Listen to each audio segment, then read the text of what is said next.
नमस्कार साथियों, आप देख रहे हैं न्यूज़ दुनिया चैनल और मैं नीरज शर्मा। और सहारा इंडिया के सोसाइटियों के ठिकाने पर लगातार ईडी के छापे जारी हैं और 36 घंटे से ईडी की टीमें डेरा डाले हुए हैं।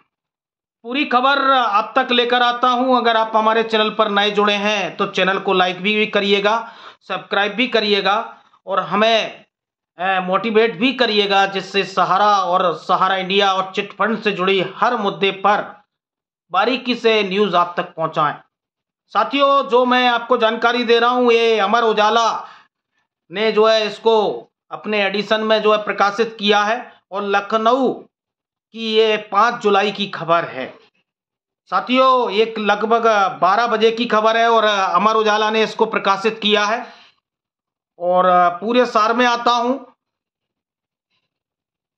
सहारा इंडिया क्रेडिट कोऑपरेटिव सोसाइटी में बीते कुछ वर्षों से के दौरान 25,000 करोड़ रुपए जमा हुए थे। सोसाइटी द्वारा जमा की गई रकम वो सहारा निवेशकों की बता रही थी और ईडी की टीम ने जांच में सहयोग नहीं करने की बात कर रही। जो 36 घंटे से ईडी की टीम सहारा की सोसाइटियों के मुख्यालय पर और सहारा इंडिया के मुख्यालय पर टीम डेरा डाली है, तो सहारा के मैनेजमेंट और सहारा के अधिकारी जांच में सहयोग नहीं कर रहे हैं। प्रवर्तन निर्देशालय ईडी को सहयोग नहीं कर रहे हैं और इस तरह की खबर अमर उजाला ने प्रमुख रूप से छापी है। और सहारा इंडिया ग्रुप की सहारा क्रेडिट कोऑपरेटिव सोसाइटी में निवेशकों की रकम जमा होने से जुड़े दस्तावेज की तलाश में प्रवर्तन निर्देशालय ईडी ने छापे बृहस्पतिवार को भी जारी रहे और शुक्रवार को भी 36 घंटों से लगातार ईडी और लखनऊ की यूनिट इनके अधिकारी दस्तावेजों को खंगालने का काम कर रहे हैं और डेरा डाले हुए हैं। और सूत्रों के मुताबिक सहारा क्रेडिट कोऑपरेटिव सोसाइटी में बीते कुछ वर्षों में 25,000 करोड़ रुपए जमा करवाए थे हमारा इंडिया में, जिसमें शिकायत की गई थी। और इनकी 4 क्रेडिट कोऑपरेटिव सोसाइटी हैं। सहारा क्रेडिट कोऑपरेटिव सोसाइटी, जिसका लाइसेंस लखनऊ से लिया गया और इसका हेड ऑफिस भी लखनऊ है। और दूसरा हमारा इंडिया, जिसका कोलकाता से लिया गया। तो ईडी ने 25,000 करोड़ रुपए इसमें जमाकर्ताओं से निवेश लिया। Sahara star credit cooperative society Hyderabad और Saharayan universal multipurpose credit cooperative society जो भोपाल से लाइसेंस लिया गया। ये मल्टी स्टेट क्रेडिट कोऑपरेटिव सोसाइटियां हैं। इन सोसाइटियों में अलग अलग राज्यों में इनको निवेश लेने की अनुमति थी, लेकिन इन क्रेडिट कोऑपरेटिव सोसाइटियों का निवेश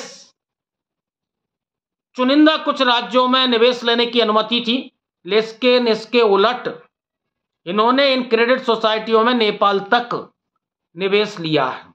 अगर नेपाल के साथी मेरे इस वीडियो को देख रहे हैं और सहारा इंडिया ने इन क्रेडिट कोऑपरेटिव सोसाइटियों में निवेश लिया है, तो आपके जो सर्टिफिकेट हैं, आपके जो रसीद हैं, आपकी जो किताबें हैं, वो मेरे व्हाट्सएप तक जरूर पहुंचाने का प्रयास करें। आप कमेंट्स के माध्यम से, मेरे वीडियो के कमेंट्स के माध्यम से जरूर बताएं अगर नेपाल के दर्शक हैं। और मैं आपको मेरा व्हाट्सएप नंबर उपलब्ध करवाऊंगा, जिसमें हम देश की एजेंसियों तक सहारा के सच को पहुंचाने का प्रयास करें, जिससे नेपाल के जो जमाकर्ता हैं उनको भी न्याय मिल पाए। तो मैं खबर पर आता हूं। और ईडी ने इस प्रकरण में मनी लॉन्ड्रिंग एक्ट के तहत केस दर्ज करके जांच शुरू की है और सहारा के मुख्यालय और कोलकाता स्थित 6 ठिकानों पर छापेमारी की और लगातार दस्तावेजों को तलाशने का काम जारी किया जा रहा है। साथियों, इसके उलट सहारा प्रबंधन से जुड़े लोग आज ये कह रहे हैं कि ये रूटीन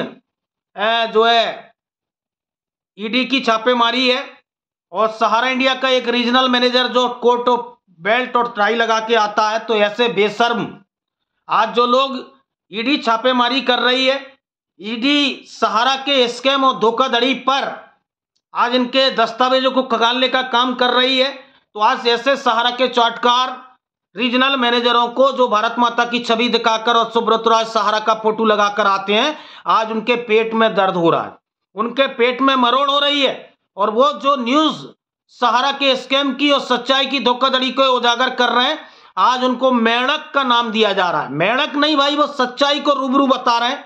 और आज इस देश का इलेक्ट्रॉनिक मीडिया, चाहे वो आज तक हो, चाहे इंडिया टीवी हो, चाहे जी न्यूज हो, जितने भी, चाहे आर भारत हो, जितने भी आज इलेक्ट्रॉनिक मीडिया है, उसने किसी ने भी एक बड़ी कार्रवाई जो ईडी प्रवर्तन निर्देशालय ईडी ने सहारा के सोसाइटियों के स्कैम और धोखाधड़ी पर जो छापेमारी की, और लगातार 36 घंटे से ये छापेमारी की ईडी की टीम जो है डटी हुई है, तो उस पर इलेक्ट्रॉनिक मीडिया ने आज कोई भी न्यूज नहीं चलाई है।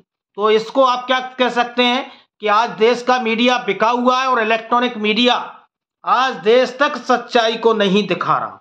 हालांकि कुछ प्रिंट मीडिया ने इसकी जानकारी दी है, जिसकी जानकारी अमर उजाला की मैं आपको दिखा रहा हूं।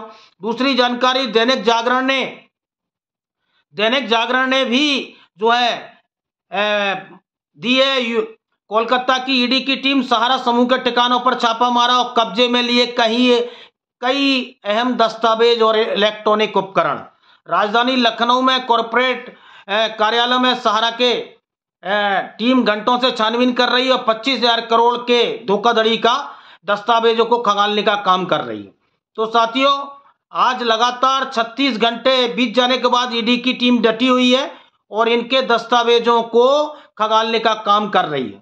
तो 2022 में 15 राज्यों में हमारा इंडिया क्रेडिट कोऑपरेटिव सोसाइटी को जो है 15 राज्यों में काम करने की अनुमति थी। इसी तरह क्रेडिट सोसाइटी को लगभग सूत्रों के अनुसार 19 राज्यों में काम करने की अनुमति थी और चारों क्रेडिट सोसाइटियों को अलग अलग जो है राज्यों में काम करने की अनुमति मिली थी। लेकिन उन्होंने देश के बाहर भी, नेपाल में भी निवेश लिया। तो किस नियम के साथ में लिया, और मैं नेपाल के साथियों से कहूंगा कि आप से अगर क्रेडिट सोसाइटियों में सहारा इंडिया ने निवेश लिया है तो आप अपनी जानकारियां हम तक जरूर पहुंचाएं, जिससे हम देश की प्रवर्तन निदेशालय ईडी और देश के विदेश मंत्रालय और सरकार तक आपकी परेशानियों को पहुंचा पाएं और जिससे कड़ी कानूनी कार्रवाइयां आगे बढ़ पाएं।